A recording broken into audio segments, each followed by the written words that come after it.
Wombats defend themselves by, throwing it back. But to understand how the fuck they actually do it, you're gonna need to learn a little bit about them first. You see, Australia is home to 3 species of these bad boys, all of them equally adorable, and very importantly, all being burrowers, meaning they dig out a nice little hole for themselves and the family to live in, because, like the rest of us, they can't afford a fucking house in this economy, man. They grow to around 1.3 metres in length, but despite being small, they are built like fucking tanks, weighing in at a chunky ass 35 kilos, but despite their weight, I shit you not, they have a top speed of 40k an hour.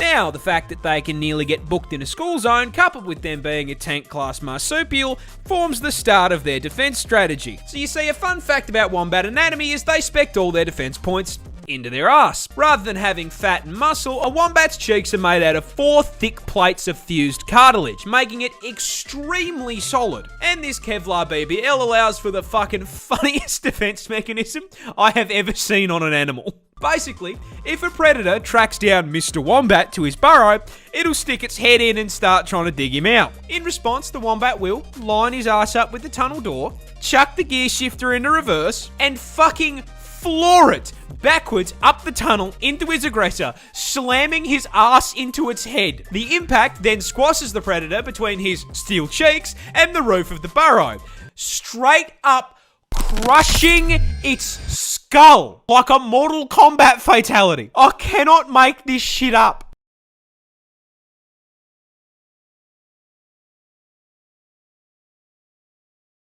Australia has a lot of spiders, but recently we found a new one, because of course we fucking did. And the new one is the most certified Australia moment I've ever seen. For a bit of context, one of the several thousand spider species we are home to is the Sydney funnelweb, the deadliest spider on the planet. Because of course it's down here. Where the fuck else did you think you were going to find it? These scary looking fuckers are highly venomous and can flatline you with a bite in 15 minutes. And if you think wearing thick clothes will save you, be aware the bastards have fangs long enough to punch through shoe leather. Now, why do I bring these little nightmares up? What is the one thing worse than a spider rocking armor-piercing rounds that can send you to heaven with same-day delivery? A bigger spider rocking the same perk setup. That's right, Australian scientists have found a brand new species of this funnelweb that is even bigger. How much bigger?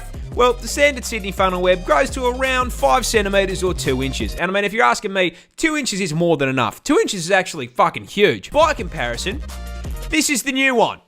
It's twice the fucking size, cunt. 4 inches of 8-legged menace to the animal kingdom. But that isn't even the best part. You see, do you know what they named this thing? Do you know what professional scientists named a supersized version of the most dangerous spider on the entire fucking planet? The Newcastle Big Boy. Deadliest spider on the entire fucking globe. Big Boy. Only in Australia.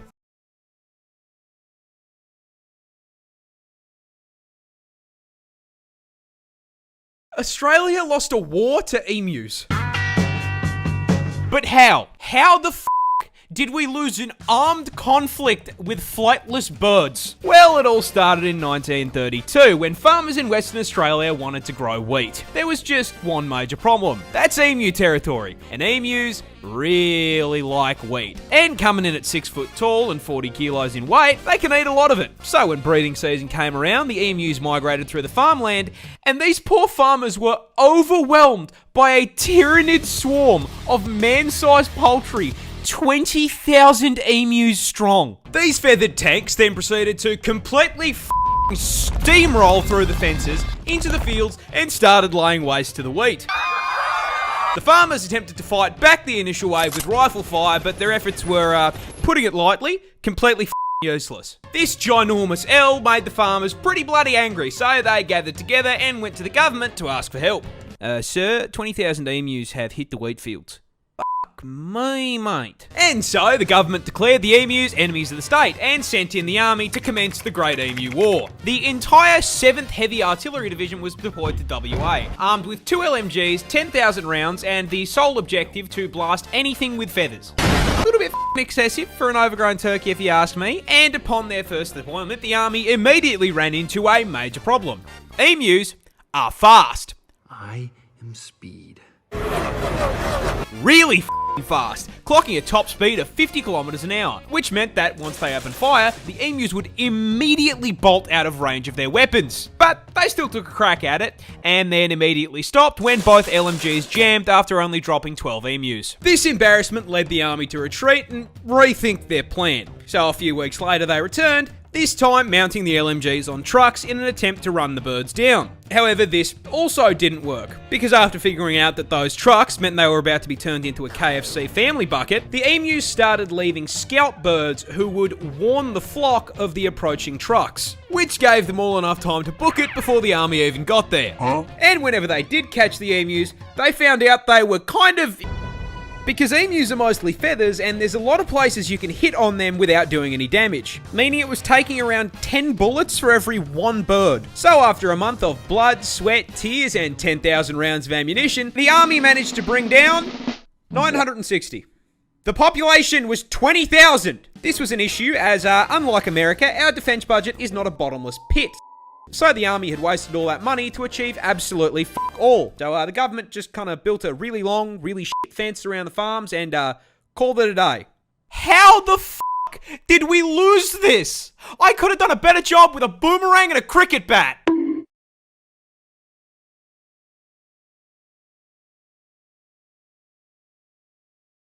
Touching this plant will put you in the hospital. I'm dying. This is the gympie plant, a piece of foliage native to the land down under. And surprising no one, not only is the thing venomous, it is in fact the most painful plant on the planet. Cause yeah, no, of course man, even the fucking leaves down here have a problem with me. Growing in the rainforests of northern Queensland, these hell bushes are covered in tiny hairs that upon closer inspection aren't hairs at all and are actually thousands of hypodermic needles waiting to stab you and break off inside your skin if you so much as brush them. Once inside you, these needles will inject you with, I am not kidding, neurotoxin and cause absolutely excruciating pain. I mean like comedic levels of pain.